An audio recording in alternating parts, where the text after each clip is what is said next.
세계 최고의 공항으로 평가받는 인천국제공항의 이학재 사장이 청와대에 불법 인사 개입이 있었다고 주장하고 나섰습니다. 아시는 것처럼 이 사장, 지난 업무보고 때 이재명 대통령으로부터 공개 면박과 질타를 당했던 그 인물이죠.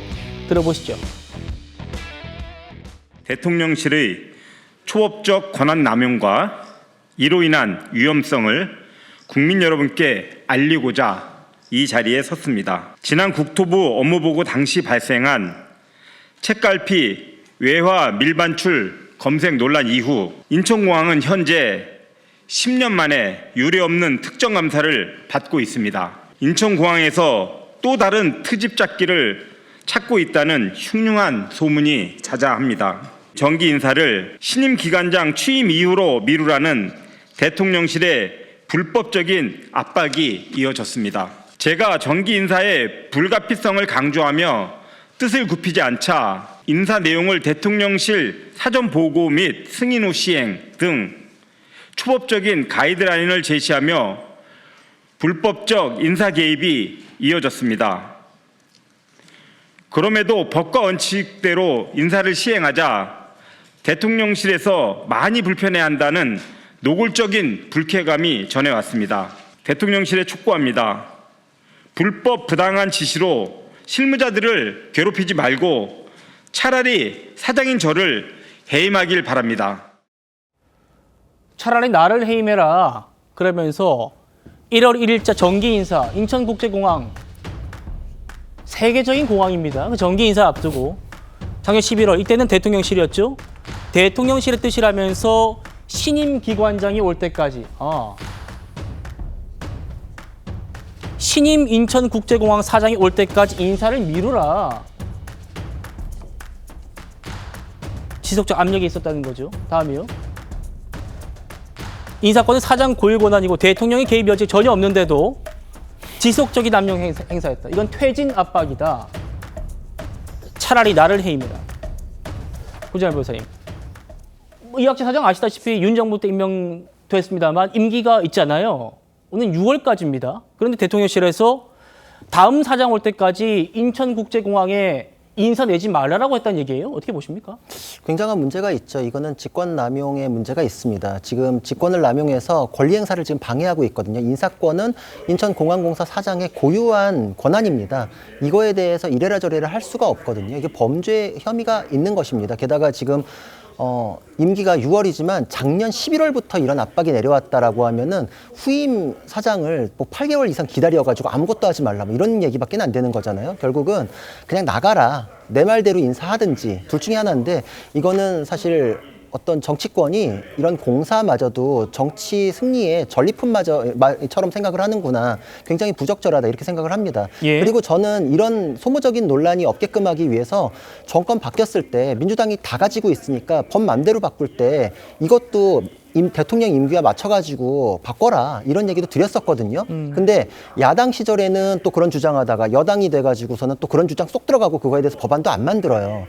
그러니까 지금 다 차지하고 압력으로 내보낼 수 있다 이런 취지 아닌가 싶은데 이런 소모적인 논쟁, 이런 뭐 범죄 혐의에 대한 내용 터져 나오기 전에 법으로 그냥 바꿔버렸으면 좋겠습니다. 아주 그냥 솔직하게 터놓고 다 차지하겠다. 미국의 플럼북처럼 짜가지고 이 정도에서는 우리가 정권 차지했을 때 바꿉니다라고 해서 그게 본인들이 정권을 내줬을 때도 그냥 수긍하고 더 이상 소모적인 내용이 없게끔 해야 되는데 지금 예전에 문제됐던 블랙리스트하고 뭐가 다른가요? 그때 다 처벌받았거든요. 똑같은 일이 지금 계속 반복되고 있는데 거의 유사한 내용이 나왔습니다. 이런 내용은 사실 이거에 대한 반박이 지금 청와대나 국토부나 이런 쪽에서 아직은 안 나왔거든요. 왜 즉각적으로 전혀 사실무근이다 이렇게 나와야 될 얘기가 안 나오고 있는가. 게다가 삼선 의원까지 하시고 공항공사 사장을 맡고 있는 분이 전혀 근거 없이 저런 폭로를 할 것 같지는 않거든요. 예. 근거가 있어 보이기 때문에 더더욱이나 파급 효과가 있어 보입니다. 생중계, 전 국민에게 생중계되는 방송에서 공개 면박을 줬었습니다. 이재명 대통령이 이학재 사장을. 그리고 오늘 이 사장을 겨냥한 듯한 공개 비판도 또 이어갔습니다. 만나보시죠. 제가 장관님들 업무 보고 받는 걸 봤는데 제가 지적을 한 후에도 여전히 그러고 있는 데가 있대요. 어디라고 말은 안 하겠습니다만. 수만 달러를 가지고 나간다. 예. 그런데 뭐 책갈피에다 끼고 나가면 안 걸린다. 그런 주장이 있던데 예. 그 실제로 그래요? 저희가 보안 검색하는 것은 유해 물질을 주로 검색을 하고 있습니다. 칼이라든지 뭐 총기. 아니 외환 제가 물어보는 거 자꾸 뭐 자꾸 옆으로 세지 말고 예. 그 제가 물어보는 거 얘기해 보세요. 저희가 세관하고 같이 하고 있고요. 저희가 주로 하는 일은 이제 총기라든지. 자꾸 딴 얘기를 하시네. 참 말이 기십니다. 가능하냐 안 하냐 묻는데 자꾸 옆으로 세요. 가능해요 안 해요? 임기가 얼마예요? 3년입니다. 내년까지예요? 예, 그렇습니다. 3년씩이나 됐는데 업무 파악을 그렇게 정확하게 못하고 계신 것 같은 느낌이 드네요. 저보다도 아는 게 없는 것 같네요. 써져 있는 거 말고는 아는 게 하나도 없네요 보니까. 그거 좀 엄히 훈계해야 됩니다. 그 분명히 대통령이 지적을 했는데 장관이 다시 보고받을 때 똑같은 태도를 보이고 있는데 이런 데는 할 수 있는 제재를 좀 하도록 하십시오. 자 교수님. 네. 그러니까 작년 11월부터 올해 인사를 하려고 하니까 다음 사장 올 때까지 기다리라 그랬고 이후에 이 공개 생방송에서 이런 면박이 있었고 오늘도 엄히 훈계해야 된다 이런 말씀을 또 대통령이 했어요.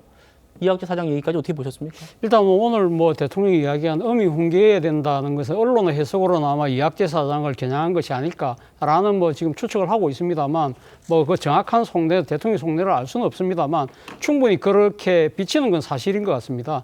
제가 생각했을 때는 대통령이 이 특정 공공기관장을 겨냥해서 저렇게 이야기하는 것 자체가 과연 대통령이 지금 원하려고 하는 그런 목적을 이루는데 오히려 저는 방해가 되지 않을까라는 생각이 듭니다. 예. 사실 지금 이학재 사장 같은 경우는 지금 제가 알기로는 임기가 이번 6월 19일까지예요. 그리고 또 지금 들리는 말에 의하면 이번 6월달 지방선거에 인천시장에 지금 출마한다는 가능성도 있기 때문에 사실 그런 식의 관점에서 본다고 보면 대통령이 지금 이학재 사장이 정치적 몸값을 올려주는 그런 꼴이 될 수 있다는 거죠. 자, 오늘 이학재 사장이 오늘 지금 여러 가지 기자회견을 했는데 어디서 했느냐? 국회 소통관에서 했습니다. 그런데 인천공항공사에는요, 모든 언론들이 다 출입을 하고 있고, 거기 있는 기자들한테, 인천공항공사의 문제를 이야기한다고 한다면, 그 출입 기자들한테 이야기를 하는 것이 저는 맞는 것이 아닐까 하는 생각이 드는데, 대통령이 이런 식으로 이학재 사장을 이렇게 공개적으로, 이렇게 딱 그렇게 이 표적으로 해서 이야기하는 듯한 모습을 보이니까, 이학재 사장 입장에서는 정말 오히려 보면, 고마울 수 있는 그런 하나의 정치적 환경을 만들어준다고 생각할지도 모를 것 같아요. 예. 자, 저는 그런데요. 저는 사실 인천공항공사 사장과 관련해서 사실 이 지금 전직 정치인들이 이 중요한 기간을 맡는 그런 이 행태도 저는 상당히 잘못됐다는 생각이 들기 때문에 예. 대통령의 아마 지금 이 사안을 바라보는 관점도 사실 교통 전문가가 이걸 해야 된다는 그런 뜻도 좀 내포되어 있는 것도 아닐까라는 생각도 해봤습니다. 알겠습니다.